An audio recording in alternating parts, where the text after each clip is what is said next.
largos años. Amílcar, un verdadero gusto. ¿Cómo estás? ¿Qué decís? Buenas tardes, Julieta Tarrés, Paulino Rodríguez te saludan. Buen día. Amílcar. Hola, ¿me escuchás? Ahora te escucho perfecto. Buen día, un gusto. A ¿Cómo ver, estás? buen día, ¿cómo andan? Muy bien, gracias Todo a Dios. bien. ¿Crees que lo peor pasó? Sí, en realidad, obviamente el gobierno se caracteriza por vender expectativas en cierto punto, pero bueno, es un partido que está en juego, ¿no?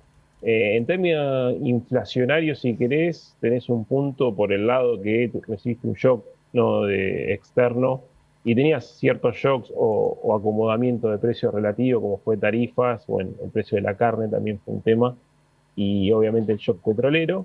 Ahora, después con respecto a la lucha, ¿no? Con el tema de actividad, que es el otro pilar, ¿no? De qué va a pasar en el 2026, creo que está en juego.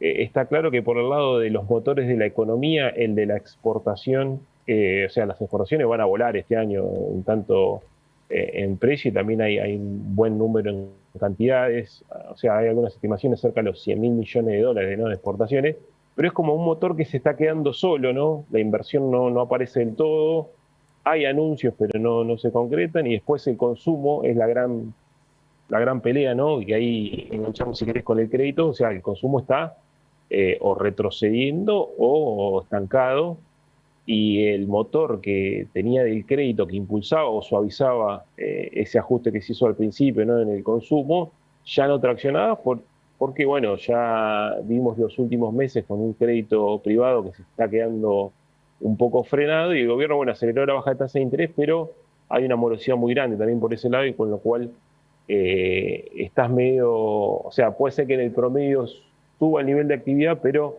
con esa heterogeneidad que nos caracterizó 2025, y también creo que lo vamos a ver en 2026, ¿no? Amílcar, ¿cómo ves el esquema de salario? ¿Se van a recuperar? ¿Van a depender de que baje la inflación?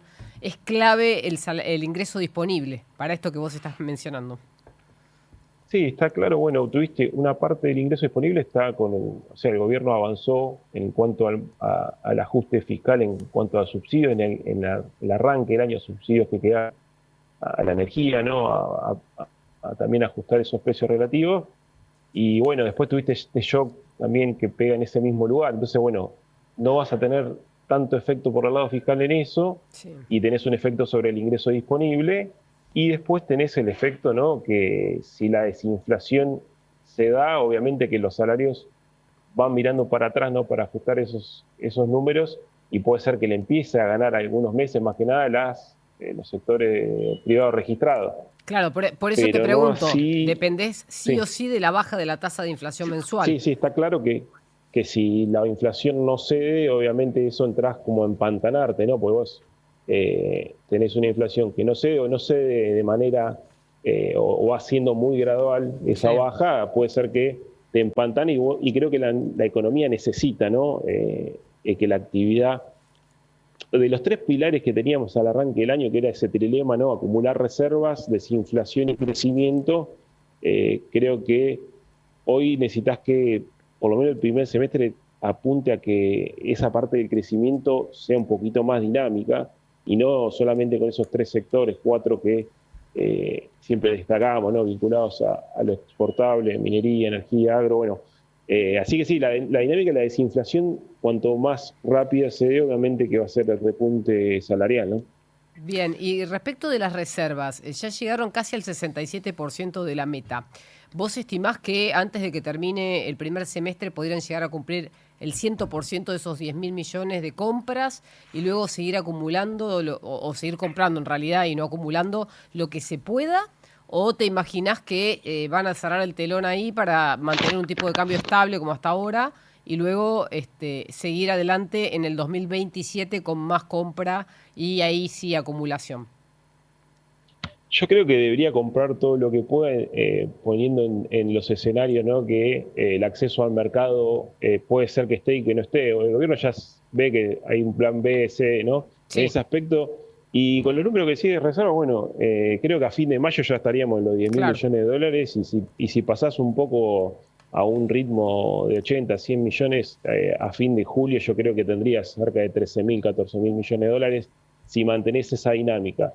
hay que ver si si el gobierno no busca algún atajo en cuanto a la desinflación, como se pasó en 2025, ¿no? Si no quiere buscar atajos, creo que podría engrosar fuertemente las reservas y bueno, y tener también una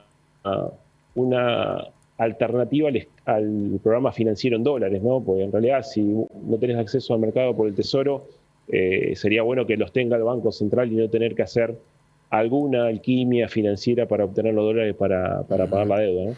Amílcar, dos temas que ocupan a un sector de la economía. Uno es que la deuda flotante creció fuerte y que algunos dicen, Gerchunov por caso, lo que ya no tenemos superávit fiscal, tenemos gasto reprimido. Y lo otro es la morosidad creciente que no cesa, lleva 16 meses de aumento, es la más alta en 2 décadas.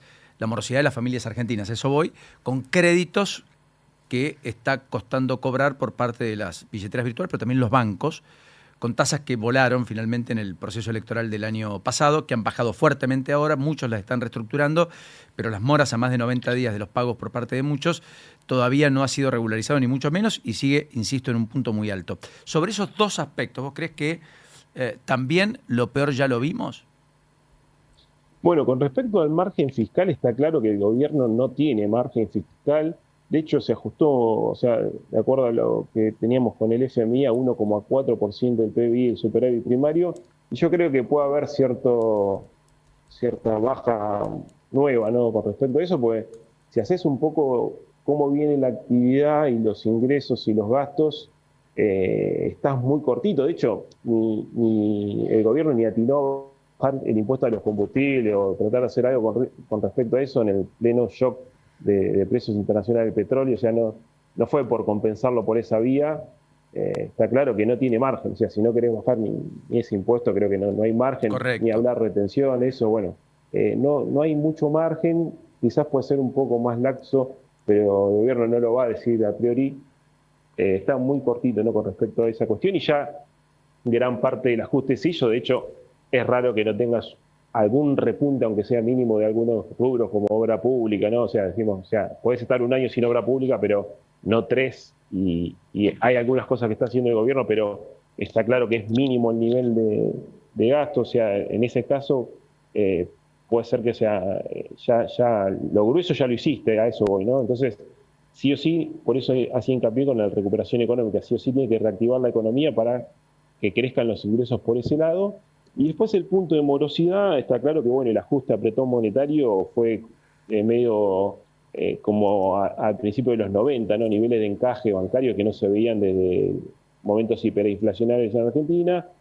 El gobierno en 2025 eligió controlar el dólar y que la tasa vaya donde tenga que ir. Bueno, eso a priori todos decíamos, bueno, no tuvo tanto costo en la economía, porque mirábamos los números indicadores post-elección y no parecía que había pegado tanto en el PBI, pero esto trajo una pelota que se hizo de morosidad importante. Correcto. Y las que están más salvadas son las familias. Y, o sea, ahora ya el gobierno ya... Pero falta la parte de los ingresos y bueno, tiene que ver con la dinámica inflacionaria y de los ingresos. Creo que quedó ahí una cuestión muy grande y un nivel de morosidad muy grande, y va a tardar bastante tiempo, creo, en que las familias puedan volver a tener un crédito dinámico, ¿no? Amílcar, un abrazo, te mando un saludo enorme. Justo contrarreloj casi terminamos con una conversación que ya estaba bastante sucia. Un abrazo, muy gentil. Hasta la próxima. Amílcar Collante, así estaba, con lo justo llegamos, Juli. Sí, que se cortaba.